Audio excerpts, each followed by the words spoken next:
How's it going, gamers? Chongo here, and today I've got a gameplay commentary for you guys. The gameplay is of Battlefield 4 on the PC, and today's commentary topic is about the SimCity offline mode that should be coming soon. So let's get into it. So if you don't know the story with EA, originally they wanted to do an always online thing and make it that you have to always be connected to a server, which now they're going back on, and I think the main reason for that was DRM. EA didn't really want heaps of people trying to illegally download copies of this game, so to prevent that they made it you had to connect to these servers.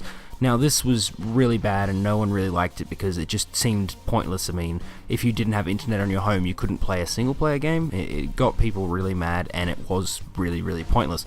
And I think that the main issue with DRM, like developers and well publishers more want to try and get as much money out of people as possible, and yeah, I understand that, but the problem with DRM is even if you do this, people still aren't going to buy it. People who are just going to be downloading games, it's not going to change their mind and they're not going to say, oh, I'm going to pay $60 for a game on PC now. That's not going to happen.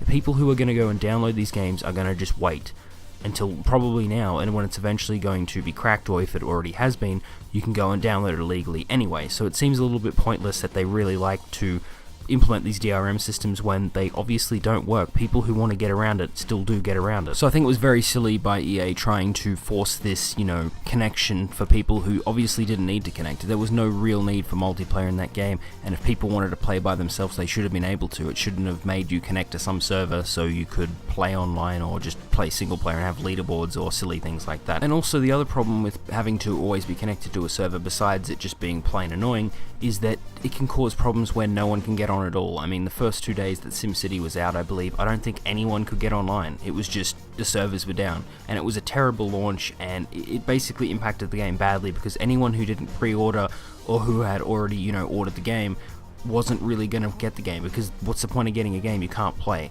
And I mean, it is working now from what I've heard, but it's when it doesn't work at the very start, that's very bad, and it makes people trying to avoid it because they may still think it doesn't work now. So hopefully this will show to other publishers and developers that DRM doesn't work, and it's probably just better to release your game normally and hope that people don't download it illegally. Or you could do some of the tricky DRM things where people go and they upload their own fake copy to a torrent site, and instead of it being the proper version, they have like 1 hour of gameplay and then it just stops and says download the full game here, because at least that way you're not harming the customers who are paying legally for your game. It seems a little bit weird to try and harm everyone to connect through some weird server just so they can stop illegal downloads, and these people get around it anyway. So you're really just hurting the customers who are paying you money, not people who are trying to get your product for free. So anyway, this brings me into my video. I hope you enjoyed it. If you did, give it a like, and if you've got any comments about SimCity or DRM or anything like that, put it down below, and if you want to join the Gamerhood, just subscribe. Anyway, I'll see you guys next time.